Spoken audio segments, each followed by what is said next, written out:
জয় শ্রীকৃষ্ণ।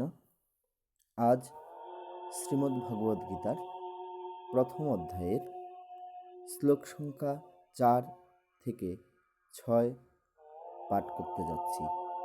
আমার ভুল ত্রুটিগুলি প্রত্যেকে মার্জনা করবেন।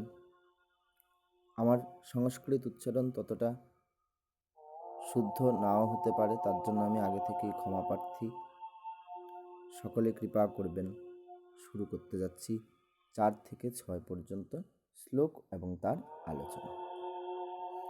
অত্র শূরা মহিষাসা ভীমার্জুন সমাযুধি যুযুধান বিরাটশ্চ দ্রুপদশ্চ মহারথ ধৃষ্টকেতু চেকিতান কাশীরাজশ্চ বীর্যবান পুরজিত কুন্তিভোজশ্চ শৈবশ্চ নরপুঙ্গব যুধামন্যুশ্চ বিক্রান্ত উত্তমৌজাশ্চ বীর্যবান সৌভদ্র দ্রৌপদয়াশ্চ সর্বে এব মহারথা।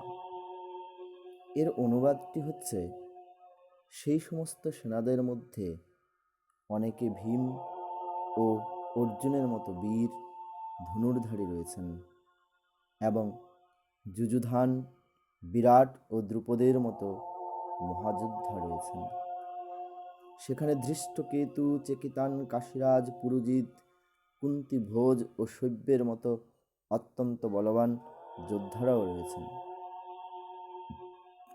সেখানে রয়েছেন অত্যন্ত বলবান যুধামন্যু, প্রবল পরাক্রমশালী উত্তমৌজা, সুভদ্রার পুত্র এবং দ্রৌপদীর পুত্রগণ।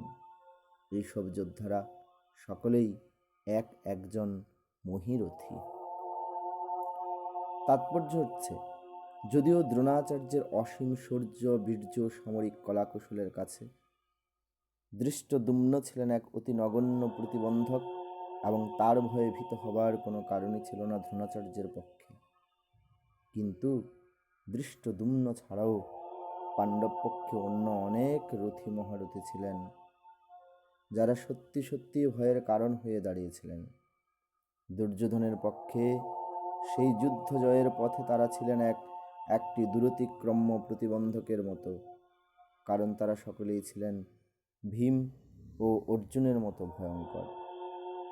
তাদের বীরত্বের কথা দুর্যোধন ভালোভাবেই জানতেন, তাই তিনি অন্যান্য রথী মহারথীদেরও ভীম ও অর্জুনের সঙ্গে তুলনা করেছেন।